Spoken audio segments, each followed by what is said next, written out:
Saya lihat generasi sekarang makin kesini itu ya, mereka itu jadi lebih konsumtif ya Mas ya, karena banyak hal.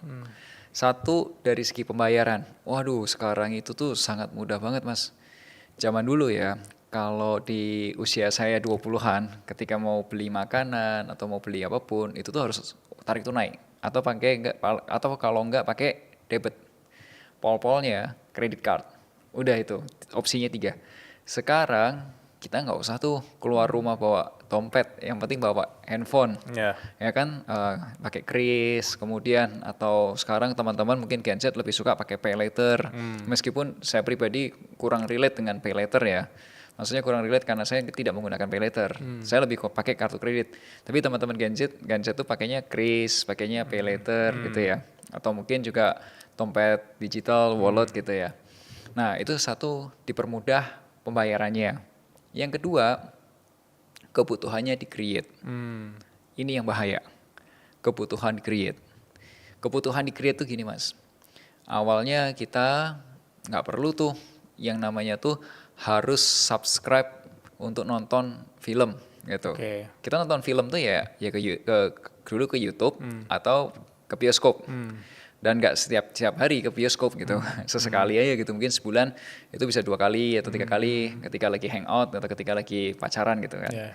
Tapi kebutuhan itu di-create sekarang. Jadi setiap orang itu, khususnya teman-teman Gen Z usia 20, perlu punya yang namanya subscribe untuk nonton film.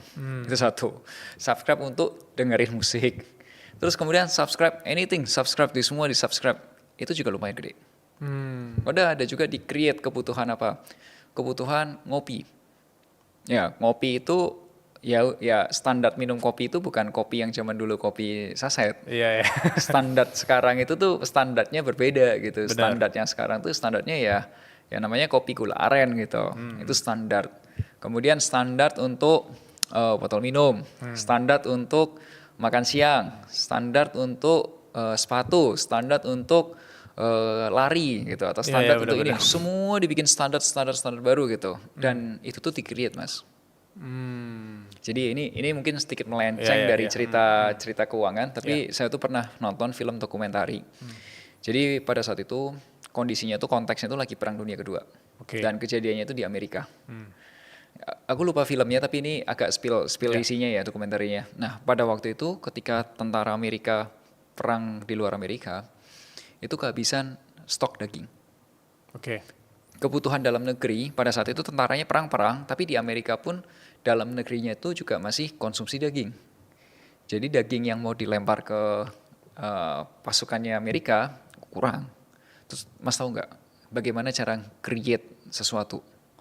Dengan kondisi itu solusinya apa? Enggak.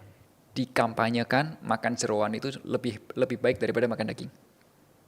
Dikampanyekan di Amerika atau di dalam Amerika? Dalam Amerika, oke. Supaya dagingnya dilempar fokus ke tentara. Tim perangnya. Dan ada kampanye gede-gedean bahwa makan jeroan daging, jeroan binatang itu, jeroan sapi gitu, itu lebih bagus. Dan itu di-create. Nah, dan semua orang kemudian makan jeroan. Iya, makanya kita makan paru, kita makan otak. Oh, dari sana Mas. Oke. Mas pernah makan paru kan? Pernah. Nah, oleh sebab itu kita makan kayak gitu. Nah, tapi itu di-create Mas. Ya, segala sesuatunya itu create gitu. Nah, kebutuhan itu di-create juga. Nah, kamu mau beli nggak dengan apa jargon dengan kampanye seperti itu, kebeli nggak? Kalau kamu kebeli ya kamu akan ikut permainan itu. Nah, pertanyaannya siapa yang nge-create? Benar. Siapa yang nge-create? Oke, misal tanya, tadinya kita nggak ada kebutuhan untuk subscribe untuk nonton film gitu. Tiba-tiba kita ada kebutuhan. Kira-kira siapa yang create?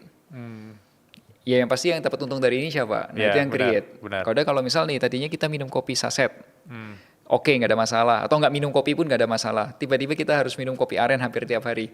Siapa yang create? Ya itu yang jualan.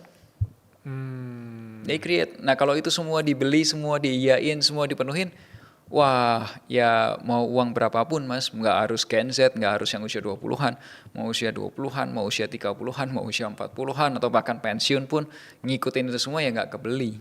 Hmm, Nggak kebeli.